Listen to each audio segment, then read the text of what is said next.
You're listening to the Chronicles of a Gooner, the Arsenal podcast. I'm Martin Tyler, and you're listening to Harry Symeou.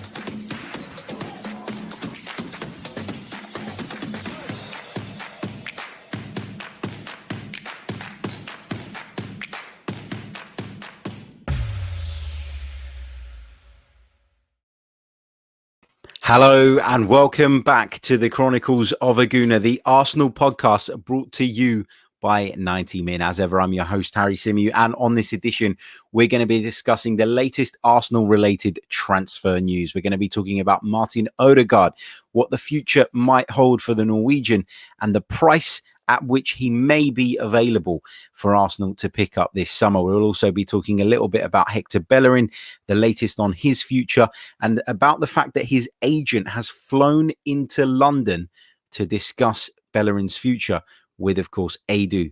They're trying to find a way to get Hector Bellerin out of the club. He wants to go, but no offer that Arsenal deem fit enough, at least, has come in just yet. So bit of a stalemate with that one, and we're going to discuss that meeting and a little bit about what's going on with the Spaniard.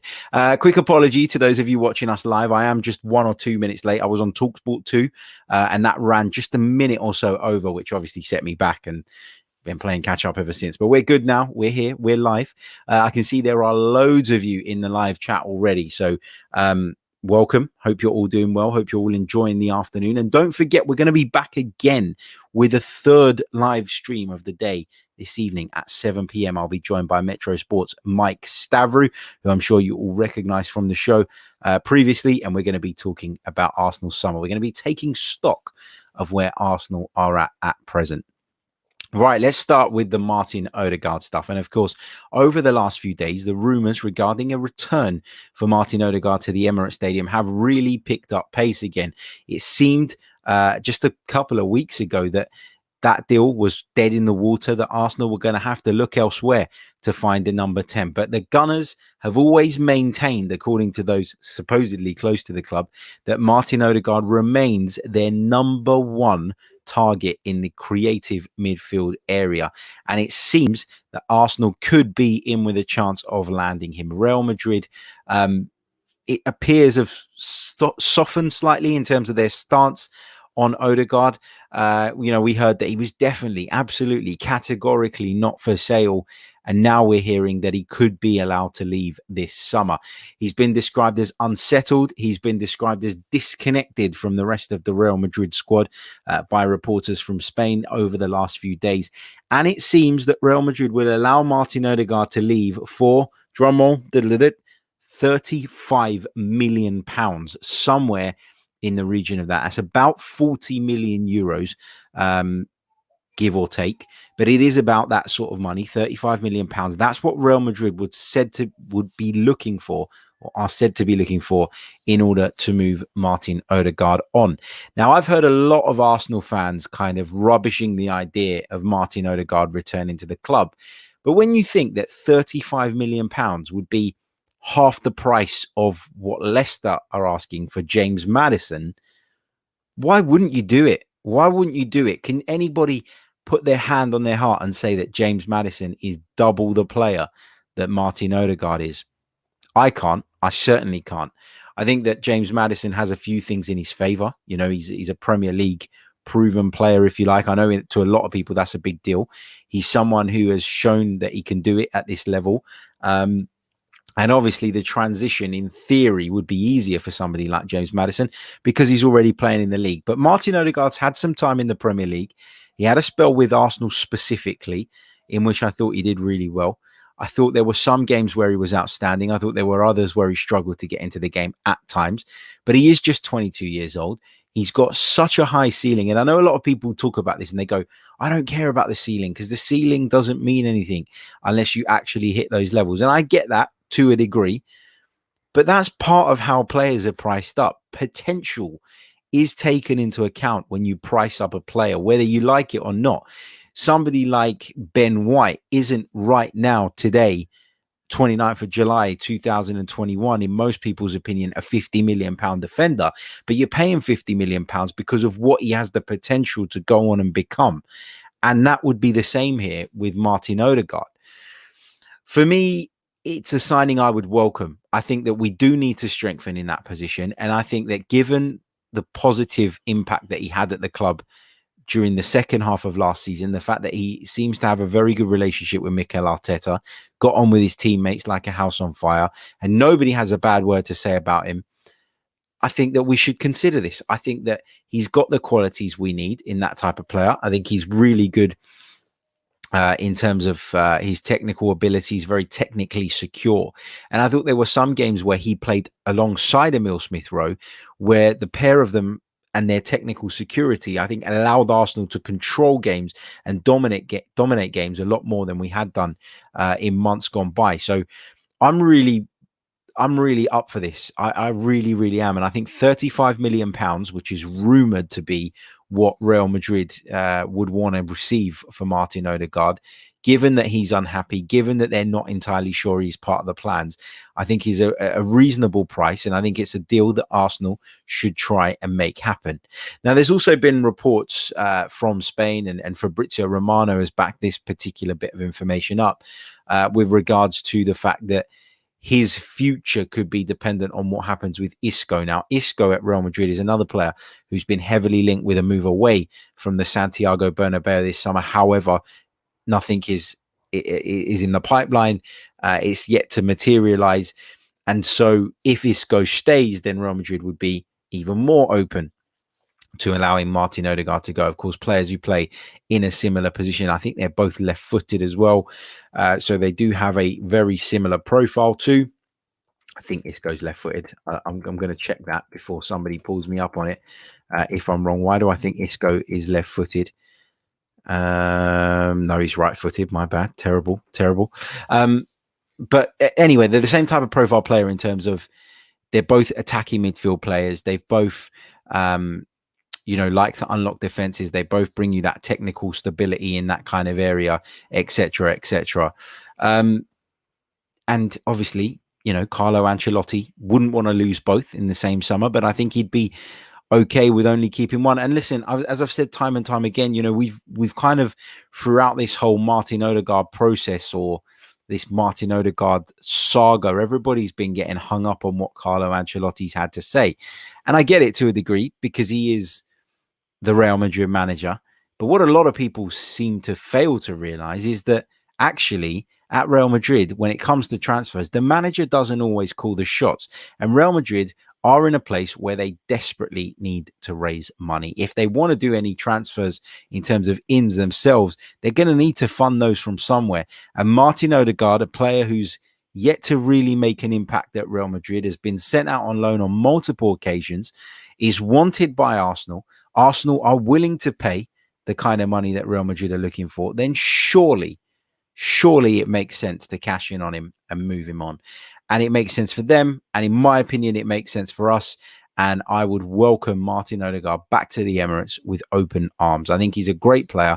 I think he can go on to be even better. I think he's got the right attitude. I think he's proven that physically he can handle the Premier League. I think there are a lot of players that do come from overseas and you look at them and you go, I'm not sure he's quite cut out for this. I'm not sure he's up to the pace of the game. I didn't see that in Martin Odegaard. And so it makes sense for us. It makes sense for them. The price that Real Madrid are said to be asking is a reasonable one. And it's half the price of James Maddison, who is looking increasingly unlikely that Arsenal are going to land this summer. So let's do it. My opinion anyway, but I'll take some of your comments in the chat box. I can see plenty of you discussing this one, so we'll come over to the chat box in a second. But let me just quickly remind you, first of all, that this show is sponsored by Manscaped. So for all your male grooming needs, head over to manscaped.com. Check out the Lawnmower 4.0. It won't let you down. It can cut through even the thickest of foliage, if you want to call it that. Check it out. It's got anti-cut technology. The charge seems to last forever. It's a fantastic product, and it will help you keep things in order. I can assure you it's a very, very worthwhile investment. And if you enter our discount code, which is 90min20, you'll get 20% off of your total order, as well as free shipping as well. So it's definitely worth using that discount code. You stand to save yourself a fair chunk of money. That's manscaped.com. Check them out, and we thank them for their very, very kind sponsorship. Kebab Abdi in the chat says, again with the Manscaped. Well, yeah, they're sponsoring the podcast, which means I have to talk about them. That's the way it works. Right, let's go over to the chat and see what some of you guys are saying with regards to the whole Martin Odegaard thing. Let's see what we've got here. Mute Hate Preachers Stop Division. It's an interesting screen name. It says Mesut Ozil. Oh my god, I see MO and I think of Mesut Ozil. Martin Odegaard represents decent value. Vishal says 35 million is very doable. We should just go and get him and move forward. Maddison may be a bit more seasoned, but it's not like he doesn't know what the Premier League is about, talking about Odegaard there, and I agree with that. What else have we got here?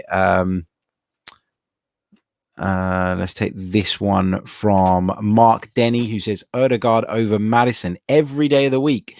Maddison is a good player, but to look at this in another way, him being injured didn't really affect Leicester City.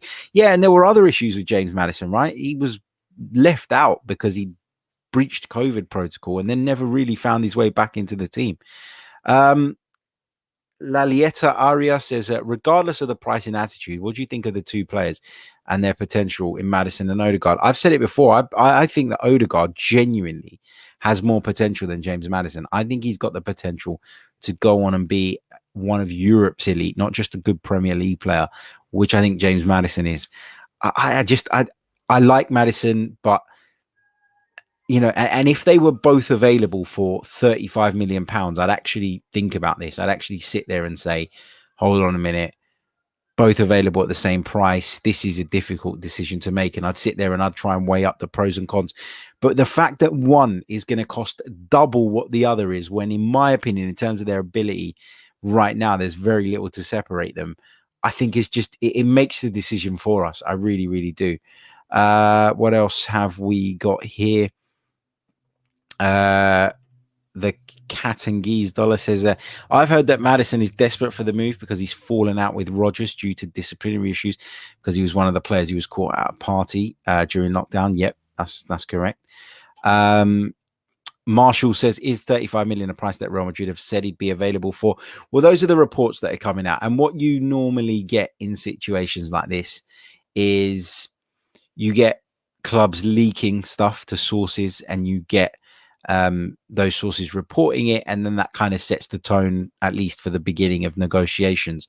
The clubs will be in contact. I'm sure Arsenal have had a really good relationship with Real Madrid in recent seasons. You know, Dani Ceballos, Martin Odegaard, two players that were on loan at Arsenal last season from Real Madrid. So I'd imagine the relations are pretty good between the two. And by all accounts, from the reports that we're hearing, 35 million pounds, not euros, pounds, is an amount that Real Madrid would be open to talking about Martin Odegaard for. So, you know, you might have to go a little bit extra on that to get that deal over the line. You may even get away with a little bit less, just depending on the circumstances. But that's around about the benchmark that we've been given. Of course, you know, you have to take every transfer rumor, every transfer report with a bit of a pinch of salt, because it's just the nature of the business. It's the way things are at this particular time of the year. But I've always said 35 million. If you listen back to podcasts that we did during last season, I repeatedly said that 35 million was around about the price I thought he'd be available for. And if this is true, if this is a genuine report and based on good information, then we've literally, despite all the talk, we've gone from wanting him for about 35 million pound, which I said was feasible. Everybody kind of hyped it up and said, no, Real Madrid want 50, they want 60 million pound. And now we're back at the 35 million pound mark. So I would question whether that asking price, those demands, actually ever rose to that point at all. And I probably don't think they did. What else have we got here? Sure, a couple of really good bits. I just want this one from Tarek Talks. He says, don't forget the leadership qualities Odegaard possesses. Jonathan Toombs says, Harry, my issue with Odegaard's situation is that he did not outperform Smith Rowe, which we want players to move to Arsenal a level above. Yeah, but he didn't outperform him because he came in at the end of January had an injury, I thought, at a really bad time for him, because he was really starting to find his feet and get kind of going. And then that injury came along and bang, he was stopped in his tracks, and then he was out of the side, and then he had to work his way back into the side. And I thought all of that was a little bit unfortunate for Martin Odegaard. But in a way, had he been in the side and really performed to a really good level, then maybe he won't be available now for about £35 million. So, it could work in our favor in the end. But to outperform Smith Rowe, I think requires an exceptional player. And I don't see why over the course of the season he couldn't. But Emile Smith Rowe equally is a really, really talented lad. And you want someone to come to the club, in my opinion, that's going to actually complement Emile Smith Rowe, get the best out of him in terms of driving him because of the competition, but also being able to combine with him in certain instances, but also someone who doesn't stunt his growth and development. And I think that Martin Odegaard ticks all of those boxes. Going back to James Maddison just temporarily, Matt G says, if Maddison is desperate for the move, then he should hand in a transfer request. Absolutely. All we've heard over the last few weeks is how keen James Maddison is to join the club. Yet there seems to be no movement. Yet there is no transfer request, and we're kind of just in this place where we're being quoted a ridiculous figure, in my opinion, anyway, by Leicester City, and this is very unlikely as we're talking today, 29th of July, that is going to progress and move forward. Let's get some of your questions in the live chat. Get them in there while I just quickly bring you guys up to date on the Hector Bellerin's situation. Hector Bellerin's agent is said to have arrived in London to hold a meeting with Edu. Now, the Hector Bellerin situation is as follows. Hector Bellerin wants to leave. He made that clear last summer. Arsenal convinced him, asked him, however you want to put it, to stay at the club for another year while they got themselves sorted. They've got to the place now where he's desperate to go. Arsenal want to move him on. However, and I think perhaps surprisingly to some of the Arsenal hierarchy, there hasn't been a bid or an offer that is anywhere near what Arsenal probably hoped to recuperate for Hector Bellerin. Now, there was a feeling going into the summer that Arsenal would be able to recuperate around about £20 million for him. And if you remember in the podcast that we did, where I predicted all the values we'd get for these players, I didn't quote anywhere near £20 million, because I don't think you get that for Hector Bellerin. I think he's been a little bit below par over the last couple of seasons, not the Hector Bellerin that we once knew. I think it's clear that he wants to leave. It's clear that the club are open to letting him move on. And then you've got the pandemic. And then you've got the fact that a lot of these clubs simply can't afford to pay £20 million for Hector Bellerin. And you find yourself in a difficult situation as a football club. You've got a player that wants to go. And at this moment in time, you can't facilitate that because there is no offer that is anywhere near what you feel is good value, and as a football club, you don't want to sell yourself short. So his agent has flown in. He's going to have a discussion with Edu, and they're going to try and find some way of engineering a move away for Hector Bellerin that leaves the club content and happy, but also satisfies what Hector Bellerin wants. And we know that Hector Bellerin's preference is to go to Serie A and to sign for Inter. However, Inter are not willing to do the deal. They're not willing to pay up front.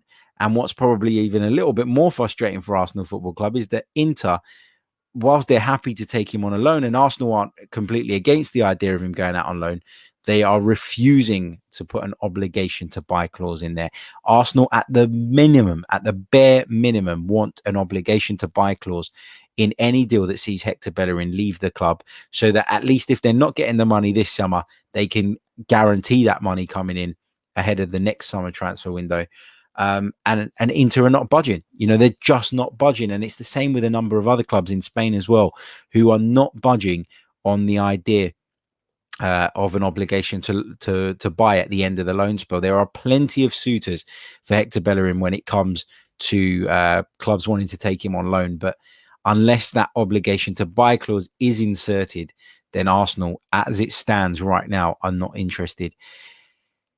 It's a really tough one, because what do you do here if you're Arsenal? Like, do you hang on to a third right back, one that has indicated that he wants to leave, one with whom you probably have a gentleman's agreement in place from last summer that he can leave. It's hard because you don't sell him from fear of selling yourself short. You don't let him move on from fear of selling yourself short. And then you've got an unhappy player who you've promised something. You've now gone back on your word. How does that look to the other players? How does that look to his colleagues? How does that look? How does that shine on you as a football club in the transfer window in general, when other players are looking at and considering coming to your football club? So again, a bit like the Granit Xhaka situation, I think it's one we need to be patient on. I think Hector Bellerin will get his move away, just like I think Granit Xhaka will join Roma. But these deals, they're taking an age because nobody is willing to back down. When the time constraints come into place and the transfer window is heading towards its end, that's when you see people compromising. That's when you see people giving in, if you like, a little bit from their side, and you can see a deal being done. But I just think it's a really difficult position to be in with Bellerin, because we talked about his desire to leave, and while that shouldn't be the driving force, you've got to remember that in the club's eyes, this is someone who was instrumental in getting the rest of the players to agree on a pay cut during the COVID pandemic. So he's shown his value to the club, and I think if Arsenal were to dig their heels in and hold on to him, he'd probably feel a little bit betrayed by that. And this is where now Arsenal have to manage the players' expectations, and they also have to manage the situation in a way that, yeah, it might end up, it may in some way end up them losing out slightly financially or not recuperating what they expected or hoped. But they also run the risk of looking really bad and really shoddy in terms of the way they do their negotiations and letting the player down, which I'm not saying is the be all and end all. The club comes first, but I think the Arsenal hierarchy, given their relationship, as I've just discussed with Hector Bellerin, will be quite keen to avoid that scenario. And I think that's why this meeting is taking place. Right, let's go over to the chat box and take some of your questions. But before we do that, just quickly, there's over 400 of you watching us live right now, but we've only got 71 likes on the board. Let's get that up to 150. There's enough of you in the chat box. Let's do it. It should be easy, light work. All you got to do, click on the like button below. Subscribe to the channel if you're new as well. We're on the way to 15k. And if you fancy becoming a member and supporting me to bring you more daily content, then you can do so by clicking on the link in the description, checking out our membership proposition and deciding whether you would like to sign up. Right, let's take some of those questions then. Let's start with this one from Zeb, who says, do you think Callum Chambers' pace will stop him from becoming a solid, reliable right back, or can he make do without that speed? With Callum Chambers, he's not electrifyingly quick, but I do think he's deceivingly quick in terms of what people's perception is of how quick he can be and what he can actually do. I think one of the things you've got to give Callum Chambers a lot of credit for, and it's probably something that I wasn't as aware of prior to his return to the side this time around, and it's a testament to him, because he had a bad injury and he's come back. But I think Callum Chambers looks a really good athlete. He looks like he's in really good condition. Not only is he, I think, in my opinion, quicker than people give him credit for, but he's also physically strong as well. You look at Callum Chambers and he's built like a centre-back, yet he still possesses the ability to get up and down the pitch as a fullback. So, no, I don't see that as a problem, Zeb. In my personal opinion, I think he's shown that he can do that. I think that, yes, there are quicker fullbacks in football, but I don't think that is the be-all and end-all. I think especially with the way Arsenal play and the way that they are slightly lopsided with a greater emphasis on the left-hand side. I hear a lot of Arsenal fans saying, and then all the time, we need a Kieran Tierney at right back. No, we actually don't, because that's not what Mikel Arteta wants, because Mikel Arteta doesn't push both fullbacks on at the same time very often anyway.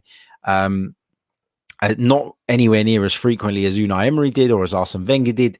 There is always that mindfulness of what they're leaving behind them, the spaces they're leaving behind them. And so somebody like Callum Chambers, who can do that, can get forward, can influence the game and can do things in the attacking third, is great. But having somebody like Callum Chambers who can then tuck in step into the midfield if necessary in a deeper position to help out Thomas Partey, but equally can tuck in as part of a back three when Kieran Tierney goes forward. I think that's invaluable. And no, I don't really see that as an issue, I've got to be honest. Assassin says, Harry, we don't have time. Over a week to the start of the window. We need to get rid of the deadwood ASAP. Yeah, but everybody, Assassin, mate, everybody says this, we don't have time. We've got to move them on today. We've got to move them on tomorrow. But it's like having a shop. Like, you might want to sell your stock by the end of the week, but if no one comes in the shop, how do you sell it? Unless you start giving it out for free, or unless you start really knocking down the price. This is the problem Arsenal have right now. It's not as easy as saying we need to get rid of them ASAP. You don't want to sell yourself short. We all understand and know that the club want to get rid of them, and I think they will eventually, but it is going to take time. We often see many clubs doing business at the back end of the transfer window. It's very rare that a club in our kind of position now, where we do need to do so much, find themselves all done and dusted by the time the Premier League season kicks off. So I do expect the window to go right down to the wire from an Arsenal perspective. I do expect there to be late movement, both in and out. And I think we've just got to get used to that idea rather than counting down the clock every day and getting frustrated and irate about it all the time. Matt G, in response to my comments about Kieran Tierney, says, Harry, I don't think we need a Kieran Tierney on the right, but we're so dependent on Kieran Tierney and our left side for creativity that we are predictable. Yeah, I agree with that. I don't disagree with that. I don't disagree with that at all. Let's see what else we've got here. Let's pick out a few more questions. And Suya Shah says, will Chambers be playing when we play the teams with the big, tall players with the over-the-top balls? Yeah, I mean, I think that's partly why he was brought into the side by Mikel Arteta at right back, to give us that little bit of an edge when we were facing certain opponents and opponents with a particularly strong aerial threat. I think it was the West Ham game, wasn't it, where he actually played really well after the first 20 minutes. A lot of people forget that he was torn apart in that first 20, 30 minutes. But after that, he was very, very good. And Mikel Arteta spoke afterwards about one of the reasons being his aerial ability, his physical presence, and the fact that he felt Arsenal needed a little bit more of that in that particular fixture. So, yeah, good point. Very good point. Lots of you talking about Hector Bellerin and his lifestyle, and that comes up all the time. And I actually do think that is unfair. I really do, because he should be allowed. He should be allowed to just do what he wants to do outside of the game without everybody kind of dragging it into relevance when it isn't relevant. Who cares if Hector Bellerin dresses in a certain way? Who cares if Hector Bellerin likes his fashion, enjoys this, enjoys that, he's a vegan or whatever? Another thing that he's always sort of getting criticized for. For me, it's just completely irrelevant. I judge Hector Bellerin on what he does when he crosses that white line, when he's wearing that number 2 shirt and he's representing the Arsenal. Anything outside of that, I don't really care. And I don't think other people should either. Jay Dubious says, Harry, mate, are you on some other time zone? You seem to be an hour late every time you post. Really? An hour late? I know I was a couple of minutes late, but I wasn't an hour late. It might be something on yours, mate. I don't know what time zone you're in and if it's translating, but no, I'm not late. Not more than a few minutes anyway. Let's say a big hello to Dave R, who says, hi Harry, watching your show here from NYC. Bissouma, Lokonga, Odegaard and Milsmith along with Partey in the midfield. That's a top 4 engine. Dave clearly hoping to see Yves Bissouma join the club between now and the end of the transfer window. Look, there's no indication that is likely, and I don't mean to kind of piss on your parade, Dave, but I know a lot of Arsenal fans are like you and are very, very keen to see him coming, but from my understanding, he's never been at the top of the priority list for Arsenal when it comes to that central midfield position. I'm not completely ruling it out. I can't. I don't have the information to do that. But what I can say is that if Yves Bissouma does come in, Arsenal would have explored other options first and found those deals almost impossible to do, because Yves Bissouma, as I say, I know is not anywhere near the top of Arsenal's priority list at the moment. Right, I think we are going to leave it there. As I say, we're going to be back again at 7 p.m. UK time. So that is 2 hours from now with another live edition of the Chronicles of a Gooner. I'll be joined by Mike Stavrou, and we'll be taking stock of Arsenal's summer so far. Should be an interesting chat. Always is with Mike. Always great fun as well. If you haven't done so already, make sure you hit that like button. We're on 109. Surely we can get to 150 by the time the outro plays. There's enough of you in the chat, over 430 of you watching us live right now, which is fantastic. Subscribe to the channel if you're new, and of course check out our membership proposition. Check out manscaped.com. We'll be back very, very soon with more. See you in a couple of hours. Ciao.